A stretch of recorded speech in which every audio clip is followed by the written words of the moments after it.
Welcome to Just Break Up, the podcast about love, heartbreak, and all the relationship advice you don't want to hear. My name is Sierra DeMulder. And I'm Sam Blackwell. In this episode, we are going to answer a letter from somebody who is learning what it's like to date again. But before we begin, we just want to give you our Surgeon General's warning, which is that Sierra and I are not licensed mental health practitioners. No, we are not professionals. We are not trained in this. We are only here to offer our humble musings to hopefully shed some understanding and maybe some laughs on the incredibly rewarding, but mostly confusing experience that is love. All right, everyone, we are going to dive into today's letter. This letter comes from Learning to Date on My Own, whose pronouns are she, her, and who is writing from Seattle. Hi, Sam and Sierra. A good friend of mine told me about your podcast about a month ago, and I listen every day on my commute. You already feel like good friends I can laugh with and learn so much from. Thank you for helping me and so many others open our minds to the confusing world of love. All right, on to my question/story. I'm 28, she, her, and 2 years ago, my beautiful life partner, Jay, 28, he, him, passed away in a climbing accident. We had the kind of love that so many spend their whole lives waiting for. Sure, there were issues, but we were both so committed to learning, communicating, and being our best selves independently and together. Healing from losing my best friend and partner has been a long journey. I'm finally in love with life again, and I feel I'm ready to start dating. Here's where all the questions and confusion begin. Jay was an incredible partner and the only one I've ever dated. He taught me so much about communication and how to be a good partner, and I feel like I'm still learning from him even now. I honestly feel so fortunate that he had told me before passing that he wanted me to date other people. He didn't love the idea that I had only dated him. The first issue is that I am a young widow. I never know how to handle this on dates. Past relationships come up with both of the dates I've been on, and I really had no idea how to explain mine. It feels way too vulnerable to bring up so soon after meeting people, but also losing the love of my life has changed me entirely as a person and the way I live my life. Last summer, I went on a few dates and they went pretty well, but I have no idea how to actually open my mind to new people. I find myself on dating apps looking for people that remind me of Jay, tall, active, a climber. I've heard you say many times to be open to different types, but honestly, I have no idea how to begin. I'm tall, 5'10", and a larger woman. I also deal with body shame and fat phobia, so it's hard for me to imagine that someone fit, my type, will love me with the body that I'm currently in. To be honest, sometimes I just want to hook up with people and not settle into a committed relationship, but I'm so scared to share my body with others. And back to the type issue, it's hard to ever imagine myself with someone smaller than me because I like when a guy makes me feel small, but is this sizeist? I also want to explore dating women. I've been attracted to some of my girlfriends in college and wanted to kiss them when I was drinking, so I guess I imagine there's something there, but I have no idea where to start. I imagine lots of people in their late 20s realize they might be queer and experiment, but what if I'm not gay? What if I go on a date with a woman and the feelings or attraction are just not there? But what if it's just that woman? Try again? I don't want to waste someone's time, but I also guess that's part of dating. This is so long-winded, and I hope this all makes sense. I want to experience love again, but I'm so lost and tripped up on my own shortcomings with my body, and I'm just hoping for some rambling musings to help me gain the confidence I need in my journey into dating. Thank you so much for reading. I wish so much that I could share your podcast with Jay because we could have learned so much from it as a couple, and I know he's happy I'm listening now. So much love and warm energy. Oh, thank you so much for writing and for trusting us with this letter. We can definitely guarantee you some rambling musings. Yeah, that is our brand. So I think we could. Yeah, right. Yeah, like, let me get into that. Start talking. Aimlessly. Yeah, absolutely. Anyway. Just a running stream of nonsense coming out of our mouths. All right, my darling. So welcome back to the wonderful and treacherous world of dating. You are absolutely correct. This experience of yours has made you who you are. And forgive me for not saying this sooner. I'm so sorry for your loss. I'm sorry that this happened to you so young. I'm sorry for Jay and Jay's loved ones as well. That is just fucking proof that the universe is cruel and chaotic, Yep. as is dating. So That's not an apt equation there. Yeah, but I don't think it's like losing your husband, but no, it is pretty rough out there. Like, she did ask me to ramble, so you are giving her what she wanted. Yeah. No, anyway, I'm sorry for that loss. But you are absolutely correct. This does make you who you are. This is a part of you. So when you are dating now, you're like, where is this new limb of grief that I have to carry around that changes the way I relate to everyone? You know, where does this fit on Bumble? You know, where does this fit on this coffee shop date? You know, this other, like, this flailing arm of grief. For sure. It makes sense that you're not sure how and when to bring it up. I mean, we interviewed Rebecca Wolf a couple months ago, who wrote a memoir all about widowhood and how, like, we as a culture don't know how to talk about widowhood and grief in relationships and moving on. And because, like, there's no slutty widow archetype. Yeah. It's just like a pious grieving person forever, you know? For sure. So yeah, there's not a lot of representation about how to move on romantically after your romance has passed. Yeah, no, absolutely. And I think it is really hard to start dating again after being in a relationship that you thought was going to be like the one to last the ages, right? And I actually have like a number of people in my life who have recently been talking about like what it feels like to get back into dating after divorce or after a breakup. And it's what has struck me about all of these conversations with these folks who are like experiencing dating again for the first time is that it like sort of feels like a second adolescence, because it's like, oh, all of these different hormones, all of these different brain chemicals are like suddenly coming back to the surface. And it's like so hard to figure out how to navigate what it means to like have a big crush on somebody, or like what it means to be, like have to wait for somebody to text you back that you really like, because you haven't had to do that in the last 25 years or whatever it is. So I just want to say that like, I don't think that the experience that you're having where it's like, how do I do this is unique. Like you're not uniquely incompetent when it comes to dating, right? I think it's that like, it's really hard to get back into the swing of things when it comes to dating. And I think that it's one of those things where it's like, of course you're rusty at it, right? You've fallen out of practice. You've only dated one person before and you thought you wouldn't have to worry about it again. And now you have to figure out what it actually looks like to do this. So I want you to be kind to yourself in this, in the same way that you would be kind to a child who's learning how to play the piano for the first time, right? To be excited when you make that dating app, or be excited that you went on that first date, even though you were really nervous about it, or to congratulate yourself for the fact that you navigated a ghosting for the first time and you like came out relatively unscathed, right? Like I want you to make sure that you are sort of treating and tending to the novice in you that is learning how to do something that's scary and weird and uncomfortable in so many ways. Yeah, absolutely. And that even though you've only dated one person, you're still a new person now, entering a new dating field. Absolutely. Yeah. Absolutely. So all of these questions that you're asking are so deeply understandable. And I want to make sure that we're not getting lost in like the anxiety of this, and instead looking at this as like, ooh, yeah, I have a lot to learn. And also look at how I'm learning about these different aspects of myself, what I want, what I don't want, how to be in relationship with other people as you're going along. Right, exactly.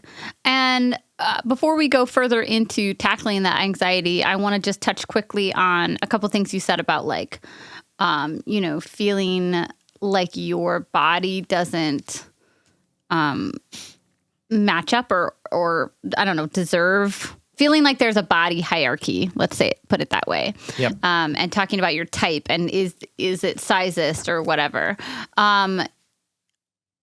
I don't want to spend a ton of time like dissecting this because I don't know you wholly as a person. I don't know your thoughts.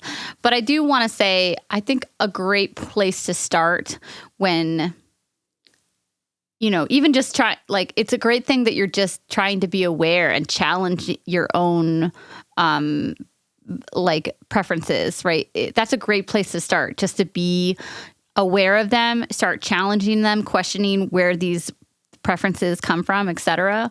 And a good stepping point for a lot of these things that also can be turned upon yourself is again saying there's no bodily hierarchy in my heart, right? Like we know that our society benefits certain body types over others, certain people over others. We know that that's real out in the oppressive world. But in our minds, where we're trying to create change, we're saying that my body is no better or worse than anyone else's. And therefore, somebody who has a different body part or body type than me isn't going to be like looking down upon me and pitying me by finding me attractive, or vice versa. You know, attraction is so nebulous. I've seen a lot of really great like think pieces on, you know, I'm fat and my boyfriend is thin and people can't handle that or whatnot. Right. Yeah. And there's so I know that there's narratives out there that are pushing back on this idea that like, you know, partners have to match in quote unquote attraction, which also implies like a flawed idea that attraction is somehow scalable and universal when it's really not. Like just the same way that you and I have our own versions of reality, we have our own versions of attractiveness. A couple other things I just wanted to add in this word vomit experience right now is like, you know, another thing to deconstruct in your mind is you said like fitness, or like that's your type. Well, fitness can look really different on everybody. So also true. Why, you know, you could say slender or something like that, but like a fit person can show up in all different types of body types. So again, it's, you know, this is the life's work, right? Thinking critically, but not, what do I want to say here? Like, it's great to think critically about these things. That is why you're here, right? To start unraveling some of our programming. And also, like Sam said, I don't want you to get bogged down in the anxiety of what I can and cannot do. Like, to your point about wanting to date women, like you're not wasting people's time by exploring the parameters of your desire. You're not wasting people's time by dating. That's just what we do. Right. And yeah, absolutely. I mean, what is so present in your letter is all of these like hypotheticals about like, well, what if this happens and what if this happens and what if this and all of that. And I think sometimes the hypotheticals are so much scarier than the actual like doing of the thing, right? So this question of like, well,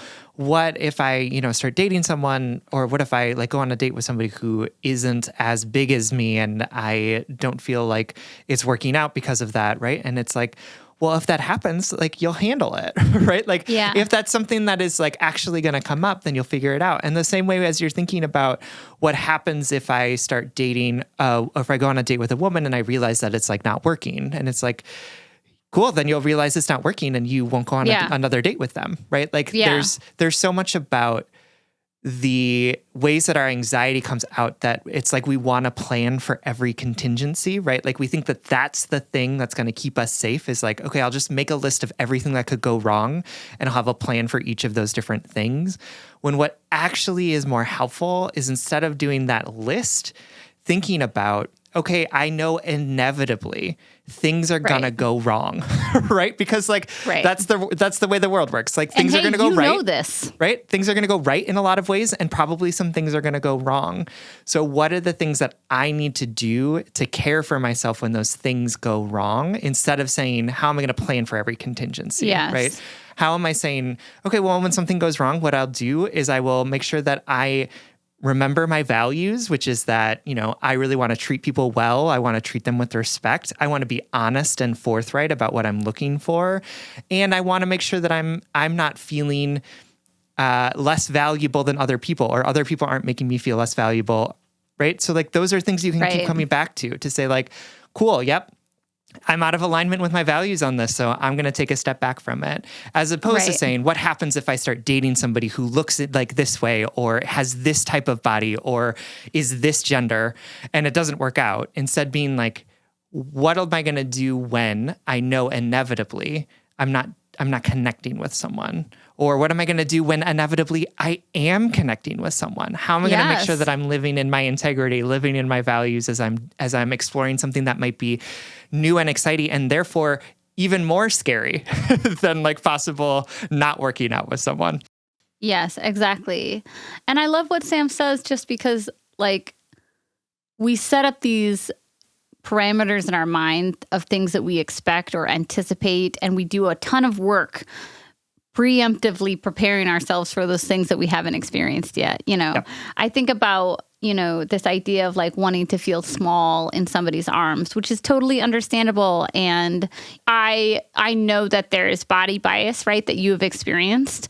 And also the feeling of smallness that you're talking about might not be a physical feeling. It might be a feeling of safety that another partner who is the same height or smaller could give you. Like, and I don't know this, right? Like this, I could be 100% wrong and that would be okay too. But we don't know the actualities of a lot of these experiences.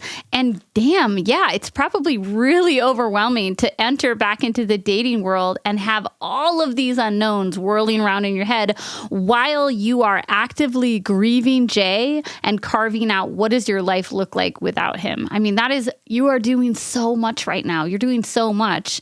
And your heart is doing so much. And I just, going back to what I started with, like, I want to encourage you to practice, create a script, practice talking about your life with Jay, your loss and how it's affected you, because it is a part of you, right?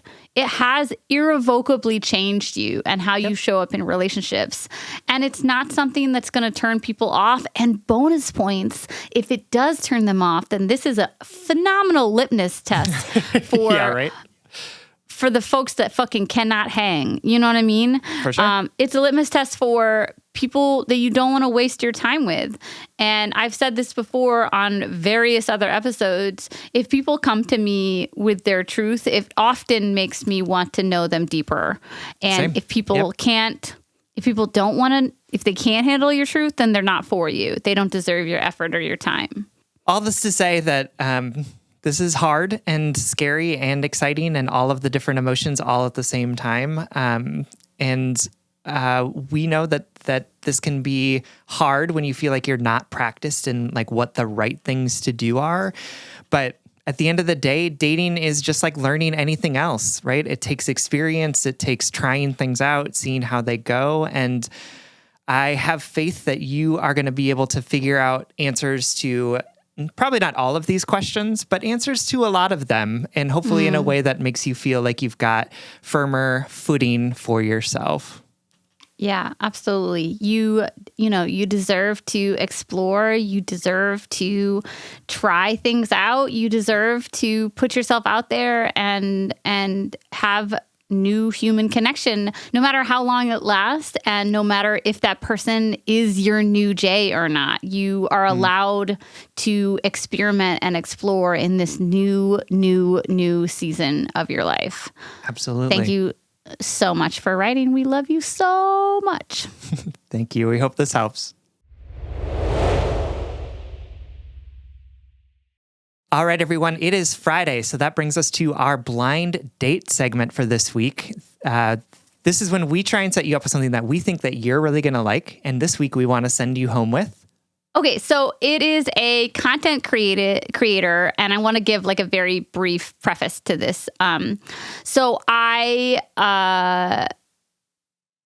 having a baby, man, fucking brings everything up. And so lately I've been feeling really anxious about, what am I feeding my baby? Is it healthy or beneficial for her? And having a really hard time because of like some people in my family and because of, cultural pressures and stuff like that, determining like what is real versus what is pseudoscience when it comes to health and nutrition. Sure. And I, for example, a couple months ago, I recommended a documentary on the blind date. I can't even remember the name of it, but it was about like harmful chemicals in our makeup and beauty products. And like, I actually still really enjoy it. I got some great information from it.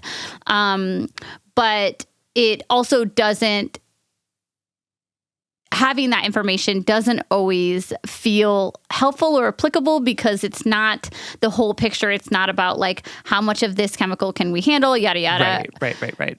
I'm giving way too much of a backstory, but I've been really grateful for this content creator that my sister suggested to me, which is she's called Food Science Babe, and I follow her on Instagram, but I know she's really popular on TikTok.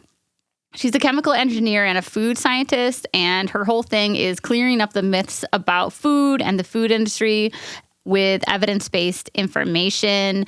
And basically, she's trying to combat a lot of fear-mongering and misinformation that's out there about like GMOs and pesticides and unfamiliar ingredients. And that stuff can be really triggering for people like me who I don't have an eating disorder, but there is disordered eating in my circles and and a lot of fear-driven decision making. And I'm not a scientist. I can't read nutrition labels. Like I don't know what a lot of these things mean. And Food Science Babe breaks down, what's the difference between normal sugar and corn syrup and how they produce and how are they similar? How are they so similar and how are they sometimes different? And so what I love about this is that she really just breaks down ingredients that can sound really scary or unhealthy and shows us what is the chemical similarity between some of these things. I hope I'm explaining this all, but it's just been really empowering for me as a new parent. I've felt really overwhelmed. Being a new parent, shit comes up for you. For sure. And I have felt unusually anxious about food and trying to serve my daughter like a healthy, balanced diet, and really realizing that so much of the food, so much of the food industry and our world is based on a ton of misinformation and fear mongering when it comes to nutrition and what the fuck, what is health. So this is all to say, I really love following Food Science Babe. She puts out great videos like debunking some misinformation. And I think it really empowers families and people who are trying to just fucking feed their family. Yeah. That makes sense. Absolutely. I love that. Thank you for the recommendation. There's a lot behind this suggestion, and that's why clearly. I feel like I have a lot to say about it. Like, sure. I really did enjoy that documentary, and I cut some like high chemical things out of my life. Like my shampoo now doesn't have like 18 different harmful chemicals in it, and also the Food Science Babe, her content helps me better understand that the things I'm consuming, they're not all going to kill me. Do you know what I mean? Yep. No, absolutely. As opposed to like other content creators who are like, oh, this thing is also in yoga mats. And it's like, well, what is it? Because is it carbon? Because there's probably both of those things in our food and our yoga mats, right? Like, and this is without like rambling too much more. Like this is obviously a very personal recommendation for me because there's a lot of sources in my life that push out information like this. I wonder what you're talking about. Can I talk about my family? I can't imagine who those people are. Weird. And this just gives me a foundation to be like, no, it's okay. It's okay. Yeah. Yes, cool. Absolutely. All right, y'all. Thanks for this fucking 45-second therapy session. Check out Food Science Babe on social media anywhere. I really love her work. Perfect. All right, everyone. Thank you so much for listening. If you want some more content from us, you can always support us on Patreon. For as little as $5 a month, you'll get an additional bonus weekly episode, as well as access to our back catalog of over 100 other episodes. That's patreon.com/justbreakuppod. You can submit your questions about all matters of the heart at justbreakuppod.com, which is also where you can find our merchandise. Please remember to like, follow, subscribe, give us a 5-star rating and review. This literally keeps our mics on and helps us reach more brokenhearted souls who need two random strangers giving them relationship advice.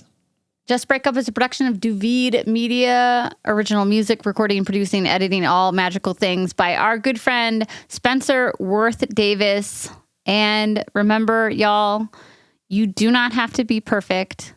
You do not have to know definitely who you are and what you want. Life is about exploration. Life is about making mistakes and trying something new when that new thing doesn't work out. It is okay to not know. And if all else fails, just break up.